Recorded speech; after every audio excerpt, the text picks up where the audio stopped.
umaga pong muli sa inyong lahat at welcome po muli sa morning devotion. At sa mga oras na ito, tayo munang magbasa ng banal na kasulatan. Basahin po natin sa Galatians 6:8-9. Ang sabi po rito, "For he that soweth to his flesh shall of the flesh reap corruption, but he that soweth to the Spirit shall of the Spirit reap life everlasting. And let us not be weary in well-doing, for in due season we shall reap if we faint not." Praise God. Tayo po muna'y manalangin. Hallelujah, Lord Jesus. Lord, maraming salamat po muli o God sa panibagong umagang to, Lord. At kayo po ang patuloy na manguna sa amin, Lord Jesus, sa umagang to sa amin. Morning devotion, Lord, kayo pong patuloy na magbigay ng mensahe sa bawat nakikinig sa kanilang mga tahanan, Lord. At gamitin niyo lamang po ako para sa inyong kapurihan. Maraming pong salamat. In Jesus' name, Amen.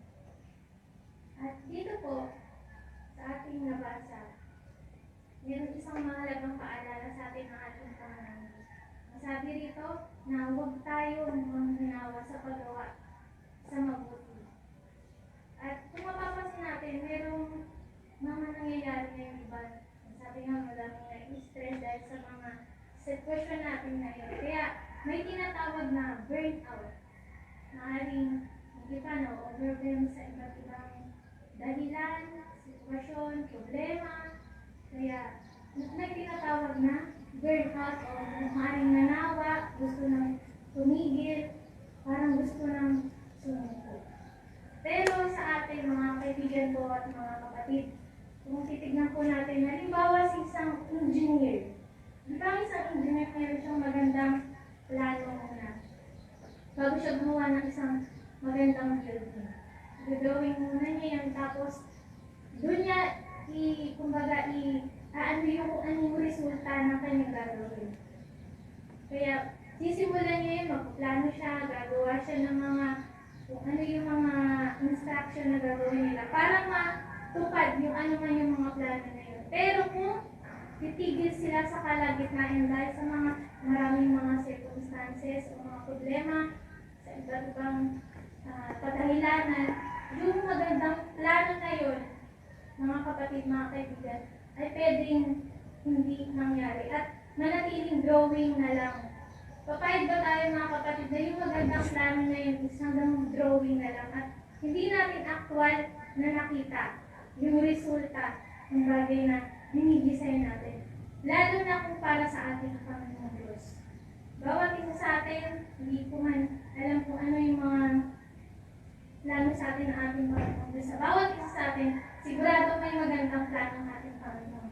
May mahalagang misyon na pinagkakatiwala sa atin ng ating Panginoon.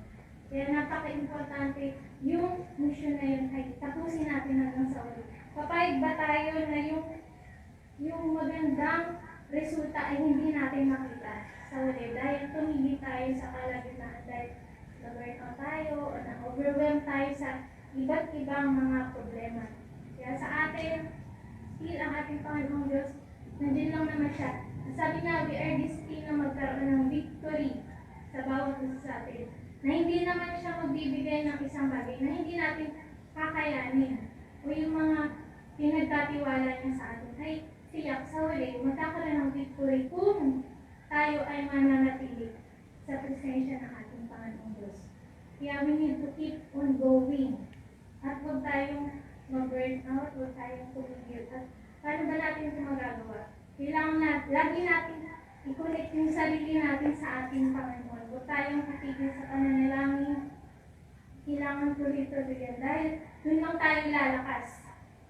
At makikita natin, hindi lang magiging drawing yung ating mga plano. Kundi sa huli makikita, wow, ito na pala yung pinaghirapan ko. Ito na pala yung resulta ng panalangin ko. Kaya sa atin, patuloy lang tayo sa paggawa ng mabuti para sa ating Panginoong Diyos. Dahil tayo rin, sabi nga rito sa ating nabasa, sa huli tayo rin yung, kumbaga, tayo rin yung mag-aani.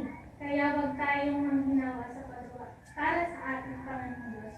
Para hindi ma-waste yung opportunity na yung magandang bagay na pwede mong matanggap is mapasa kamay mo dahil lang sa bigla mong binitaw. Sabi nga sa isang kasabihan na today is sacrifice, tomorrow is paradise. Kaya sa mga panahon kahit sa anong sitwasyon, still mag-continue tayo sa paggawa ng mabuti para sa ating Panginoong Diyos.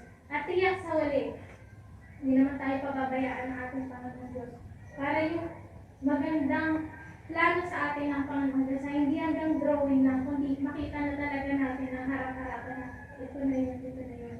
Kaya sa atin, mga kaibigan ko, mga kapatid, gumawa lang tayo para sa ating Panginoong Diyos. Keep on going and keep on doing kung ano yung pinagkatiwala sa inyo ng ating, sa atin na ating Panginoong Diyos. At tiyak sa bandang huli ay makakamit natin yung dinidesire ng ating heart. Sa tulong ng ating Panginoong Diyos, merong isang bagay na ibibigay sa atin ng ating Panginoon. Sigurado yung mga kapatid, mga kaibigan na special na bagay na inilaan sa bawat isa. Kung magtutuloy-tuloy tayo, keep on going, and keep on doing kung ano yung prepare sa atin ng ating Panginoon Diyos. Gawin lang na natin ang gawin at magtiwala tayo sa ating Panginoon at sigurado na hindi natin yan panghinayangin. At kumbaga, mga kapatid na hindi lang hanggang plano na lang, kundi makikita na natin yung resulta ng ating mga gagawin. At tayo po ay manalangin. Lord, maraming salamat po, Jesus. Muli sa inyong mensahe, Lord God. Kayo po ang patuloy na manguna sa bawat isa sa amin, Lord. Ano man kung bagay na pinagkatiwala niyo po sa bawat isa, mga missions or goal, na para po sa inyong kapulhan, tulungan niyo po